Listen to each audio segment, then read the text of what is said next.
Welcome back to another episode of the podcast. We've got a bit of saucy lighting going on today, haven't we? We've gone from blue to purple. Yeah, in the same day. I'm going to own it. It's the same t-shirt. You managed to get another one. I put a different one on for... no, same one. Because we've not recorded 3 in one go, have we? No. Recorded 2. Yeah. There you go. I need to bring more t-shirts next time. We will bring more t-shirts. And it's yet to be named. So if anyone does have a good name, please just let us know, because I think we're struggling. The names we had at the start were pretty horrific. We had... F2F, which is like Fast and Furious. My other half's thought of Autonomy and Beyond. Mm-hmm. But yeah, if anyone's got any decent names, please let us know. Yeah, because we're struggling. 100%. What are we talking about today? Today we're talking about staying in life forever. Staying alive? Staying in life. No, staying in shape, sorry. Yeah. Right. Staying in life. Yeah, staying in shape like forever. So how can you kind of go through this whole dieting phase? How can you get to your dream physique? And on the back of it, how can you maintain that physique way past having a coach? Yeah, which is the most important part, because we don't have an obesity crisis because people can't diet. We have an obesity crisis because people can't stay with whatever diet they've done. Yeah.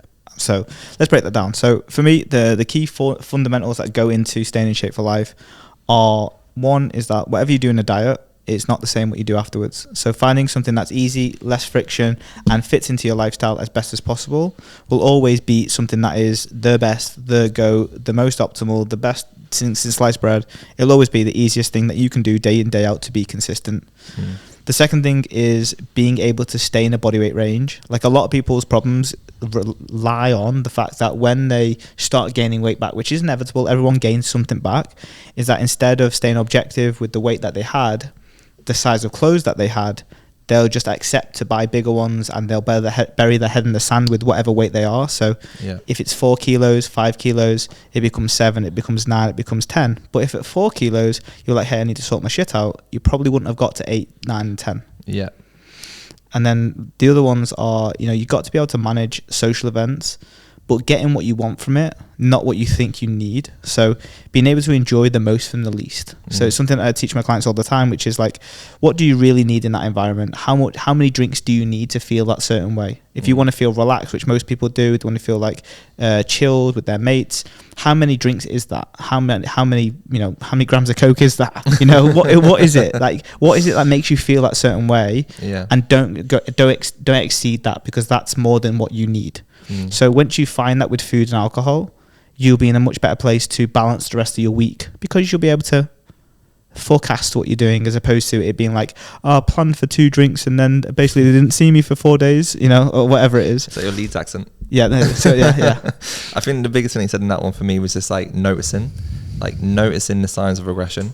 Yeah. Like, if you're going to the mall and you're buying something as a size upwards, but yeah, originally you were size down, like, you need to notice the signs that regression starts happening. So you start noticing it, you can start pinpointing exactly what you're regressing on. Is it the calories? Is it you're lacking on your training? Is it that you're making really poor decisions when it comes to going out? Like, as soon as you notice that, you can start fixing those little problems and get back to the stage you're most happiest with.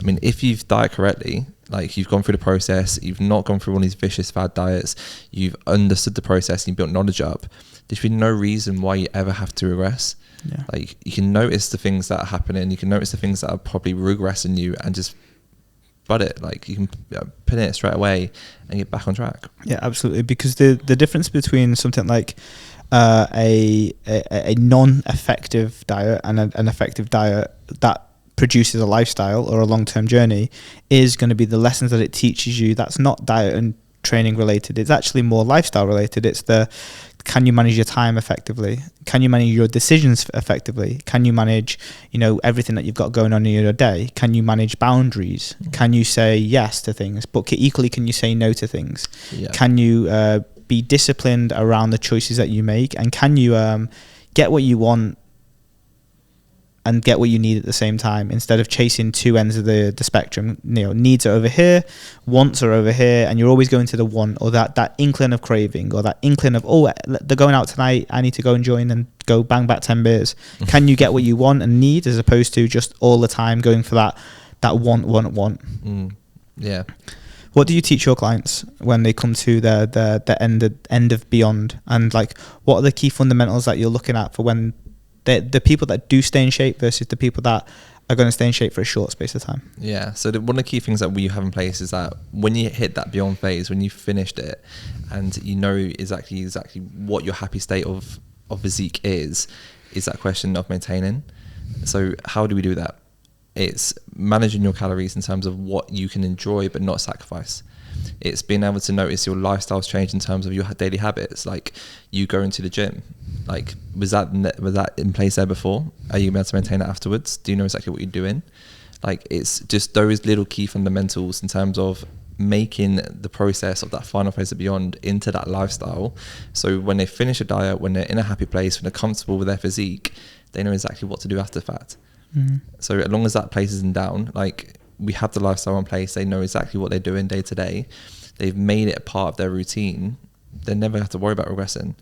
Like, we make sure that they're never stuck on 1200 calories or lower because of an aggressive diet from photo shoot. We make sure they understand the nutrition values they're having day to day. They understand that if they do regress, they know exactly what to do to get back on track with it. Like you said, everyone's going to probably regress at some stage in terms of kilogram, 2 kilograms, 3 kilograms, but they know exactly what the trigger is to get back on point with that goal. Yeah, it's that risk averse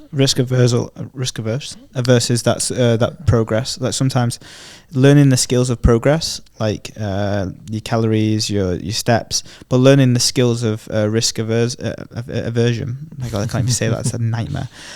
Being risk averse, which is like, am I monitoring myself more frequently? Mm-hmm. Am I problem solving? And am I making adaptations when I need to? If you've got those three things, I don't care where your nutrition is, I don't care where your steps are, I don't care where your cardio is. If you've got those three traits, you'll get the rest of the stuff. Because if you're looking at problem solving, you're always going to find the problem with your nutrition, training, steps, cardio, because you're looking at it from a growth mindset perspective. Not this is happening to me and woe is me, but actually, like, what do I do about it now that this is happening? And then looking at it from a time management perspective is that, how do I fit this into my day? How do I fit this? How do I do that? And once you can have those risk averse strategies, you'll be way easier to be staying in shape, stay less friction with total ease. Yeah. So what's the last phase for autonomy? So the last phase is, to reach autonomy. But the primary factors that go into you being kicked out will actually be the 5 to 6 different fundamentals. We call it living with autonomy standards. So it's that whole element of, like, you will be able to enjoy social events, but you'll be able to have what you want, but also maintain it within the body weight that you want to too. So if you want to be prepared to get fatter and you're okay with that, so for example, if you don't want to stay with that lean physique and you're okay to fluctuate a little bit higher, then your calories will be higher than someone that wants to stay in really good shape. So your actions will change too. So you'll be in a situation where, yeah, you will be able to have that burger and the chips and 5 pints and not even worry about it, but someone that wants to stay lean will have to monitor what they do in that side of things. So managing social events in the way that you want to, where you're not over restricting, you're not eating the salads after your diet, because that's what diets are for. You eat your lettuce and then jog on. And then in the overindulgent side of things is that you're not going there and going, right, I want this starter, I want this main, I want this dessert, and I want my missus's too. When she doesn't finish her plate, I want to bang that too. If you can get out of those two ends and find somewhere in between the middle, the way I like to look at it is when you're in the lifestyle phase, you're looking down the menu and you're thinking, what do I really want on this menu? What's the one thing that I want? So you could be, you go to an Italian place and you're like, fuck, I love pizza. All right, so I'm going to find that pizza that has the nice little cheeky bit of whatever you want on top of it, and you have that, and that's the only thing that you have, but you take complete enjoyment from it. Yeah. Whereas moderation has become unpopular, whereas that's moderation in my opinion from a lifestyle perspective. But when you bang the pizza with the tiramisu and then the starter with the garlic bread and all this type of stuff, you're convoluting what you really want as opposed to the social norm, and you have to identify what you really, really want. So anyway, that's point number one. Yeah. Point number two is staying within a body weight range of 0 to 4 kilos. I firmly believe if you can stay in 0 to 4 kilos below the weight that you get to, now we're not talking people that are going to step on stage or talking about shredded people, we're talking about people that have lost 10, 15 kilos. They still look really, really good, but they've got still got some fat like everybody has. Those people can fluctuate between 0 and 4 kilos and get really comfortable with the fluctuations. So if you look at, an 82 game season in basketball, or you look at a calendar year, there's going to be periods of the year where it's more prone and timely to be more on it with your food. Just before you're about to go beefs, or just before you're about to go to Dubai in October, you're going to be a little bit more on it with your food. Yeah. Whereas Christmas, celebration tins, they go crazy, and it's often done, you know. We'll have 3 roast dinners in 3 Yeah, days. exactly. And that's what it's supposed to happen. But if you're comfortable with the 0 to 4 kilos, you'll be able to fluctuate through the year and not start another diet, or not beat yourself up about it, or not be angry the fact that you've gained a bit of podge. You're meant to, because you've lost 10 other of those pieces. Yeah. You're okay to fluctuate a little bit more. And when you get comfortable within a 0 to 4 ranger, that becomes a habit. That becomes, you know, what it takes to be. I don't envy females that are anything less than 55 kilos, because it would suck in terms of calorie amounts. But if you learn what it's like to be a female at 50 to 55 kilos, and the strategies with nutrition, training steps, lifestyle, social events that it takes to be there, you'll learn a new skill. If you want to be a 70 kilo female, that's a different skill altogether. You can have a little bit more of the extras, this, that, no. You don't have to do your steps. You don't have to do that. But there's different levels of discipline, different levels of process at different body weight ranges. So you need to find the one that matches with the lifestyle that you want to lead. If you want to do a 0 big fat fuck all for the rest of your life with nutrition, training and steps, don't worry about that ranger. That ranger can be as high as it wants to. But if you want to be on the other end of the spectrum, which is where I'm crispy all of the time, I'm looking shredded, I can take my top off and people are just like staring at you on the beach, then you're going to have to learn that skill too. So like, what do you, with your clients, when you give them the end beyond, what are you looking for in terms of like the weight that they stay? What's their expectations? Like my version is 0 to 4 kilos and staying there. What's your version? My version is kind of is very similar, but in terms of I don't give them a precise weight goal, what they should be looking for. I kind of go by how they feel. So as long as you're looking in the mirror every single morning and feeling confident in your physique, you know you're in a happy place. Because that's what people normally come after with coaching. They just want to feel confident. They want to feel like they've never felt before, or they just want to have a regain of confidence that they used to have back in the day, before maybe they had kids, before maybe the wedding, or before any of that kind of stuff happened that put them into that first date. So as long as they're confident in their physique and they can look in the mirror and say every day, yeah, I'm quite happy with how I'm looking, then it's all good. But in terms of they ever start looking in the mirror and start thinking like, oh shit, man, I'm starting to regress a little bit, I'm starting to put a little bit of weight, that's the factor that I want them to notice. Because since they do notice it, then they now should know exactly what to do to get back on the pathway of getting back to that state of confidence. Because for me, I don't want clients tracking calories 2, 3, 4 post years. Yeah. Like I want them to intuitively make better decisions when it comes to what foods they're consuming. I want them to understand that if you go on out of, let's say, 6 weeks, every 6 weeks, or every week, you're going on a binge every weekend on Friday, Saturday, takeaway, hungover on Monday, takeaway from McDonald's, understand that you're going to regress. But how would you notice these factors? And as long as they can comfortably say to themselves, I'm so confident in my physique, then for me, that is beyond. Yeah. Because that weight category, it can differ so much to people, and people can get so very caught up on it. I'd rather them just know that they're in a very good place and that they notice exactly what's regressing them, be able to pinpoint it, correct it, and get back on track. Yeah, 100%. And going back to that weighing foods, that's one of my next points, is that you should be able to pick and choose if you track food, weigh food, or you are on a meal plan. When you are doing a specific diet, there is a specific things that you can do, whether that is track, whether that's meal plan, whether that's all these variables. But let's take 20 years from now.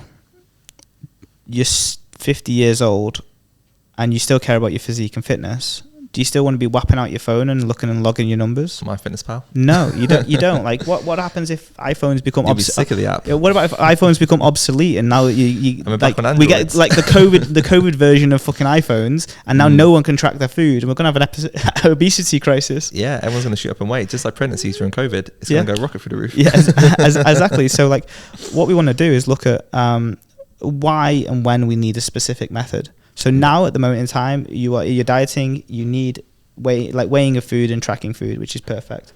But when you're on a lifestyle, the reality is that you can teach yourself to move away from these facets, teach yourself to move away from them. That makes your day easier.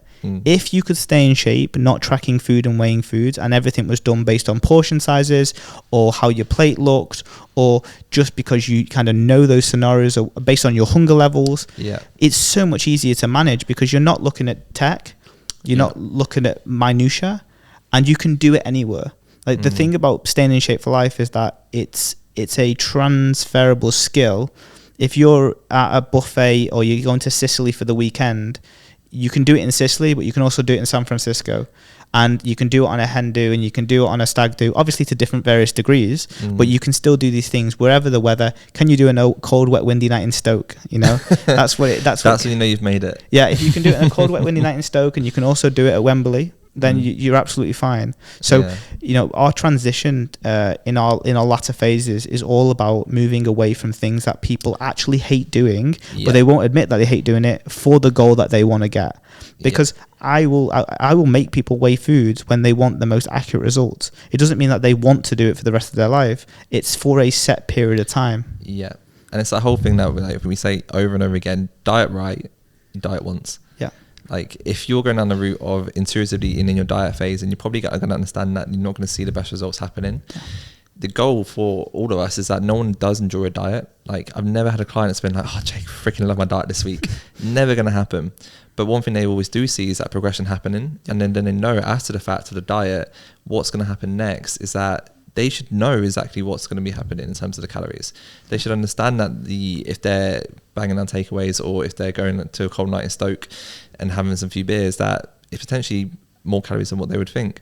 So for us, it's the after effect of you diet once, you diet right, you have your goal in place, then we push you towards your beyond phase. We want to show you how to maintain it, build the knowledge, and then just live with confidence. Yeah, absolutely. So bringing it back to the transition, because a lot of people are like, oh, okay, if you don't want to track food and you don't weigh food, what do you do and how do you transition away from it? So I just want to give people a really, really quick guide on how you can move away from weighing foods and tracking foods. So the easiest transition is going to be going from tracking food is that you just take a day away a week. And that's all you do. So like you don't change how you eat. You should be in a routine. This will not work for anybody that just makes up their shit every single day and tracks it. It'll be more people that will just be more structured. But that's what people in shape do. They're structured with their food intakes. They're not like randomly one day breakfast is at 11, the next day it's at 7, the next day it's at 6, and it never is at 12. They have some form of routine that they constantly revolve and assess and change, but then keep it to a level degree. This week I might be this place, so therefore I'm going to do breakfast at 9, 9, 9, 9, 9. So once you have that consistency, it's easier to move away from tracking because you're not just thrown a curveball every single time you decide on how to have food. Yeah. So being able to take one day away a week, assess how you eat on that day, see if it knocks any type of like, oh, I can have this because I'm not tracking today. Or if it's like, okay, cool, no worries, it's just my normal portion size, it's my normal food sources. So if you can get that in place and you take one day away a week, it's easy to do after you've done that. Assess your body weight, see if you're taking a piss. If you are, then you'll know because you'll know you're taking a piss. If you're not and you're staying roughly around the body weight, then you'll be absolutely fine. Second thing is when you want to take away the weighing of food is that you start, instead of utilizing grams, you start utilizing cups of things, ones of things, a serving of things, a handful of things. And you start making this association with, okay, normally when I do like 100 grams of oats, this will be one scoop of this scooper. And then instead of like now having to weigh their stuff, you just do one scoop of the oats and you're there. And if you wanted half a portion, well, guess what? You do half a portion of the scoop. So you just move away to those things. And they're really important things because I don't know if your clients, but mine don't. They don't want to do the same things, those things for the rest of their life. Oh, 100%. Like I've never had a client that's not been thankful for having a day where we literally have days where I tell my clients to delete MyFitnessPal. Yeah. Like just so they're subconsciously getting to learn the process of coming away from tracking calories. Yeah. But one big massive thing that I think people always will have in the back of their mind, probably never admit it, is the fear of going back. Yeah. Because if someone's come to you like from Autonomy or beyond, who's want to drop 30 kilograms, have dropped 30 kilograms, achieved the goal, they're now in their like Autonomy phase or beyond phase, they're always going to have that subconscious fear about not wanting to step back to what they used to do, what they used to know, the old bad shitty habits that put them there in the first place. It's all been replaced with good bulletproof habits. It's going to make sure that result is going to be there for the next 10, 15, 20 years. Yeah. Until the moment they take their foot off the gas, until the moment they say, actually, I'm good with my life now. I'm married, I'm settled, paid off a mortgage. I'm going to sit with some dominoes and sit back and relax. Yeah. Until that stage happens, I think they're all good. Yeah, absolutely. And it's just about the element of finding what you want to navigate towards and what the end goal is. And once you navigate the end goal, once you know where you want to end up in terms of your lifestyle, what you want it to look like, and what you want your body to look like, then you can start piecing the mold together. and see if they align together, because some people want to stay in amazing shape but don't want to do what it is to get in amazing shape. Some people don't mind that they fluctuate a bit, but they're comfortable doing that. And that's when you now are choosing the shape that you want to be, as opposed to being there by lack of discipline, fad diets that have made you yo-yo diet. You're not choosing those things. There are choices, but if you deep it, it's more like you've not chosen to be there. You've gained the weight because of whatever's happened, but now you've stepped in this place and you stayed here for the good and the risk averse stuff that you've been working on too. Yeah. 100%. So guys, that's how you stay in shape for life. Yeah. Welcome back to another episode. And To Be Named podcast. Yes. I hope you guys enjoy this. And then next week, I think we'll be talking about something that we've not planned yet. So you can tell how we're refining with this, we're going with this. But yeah, hope you guys enjoyed this one, and catch you next time. Yeah, like and subscribe, please. Yeah.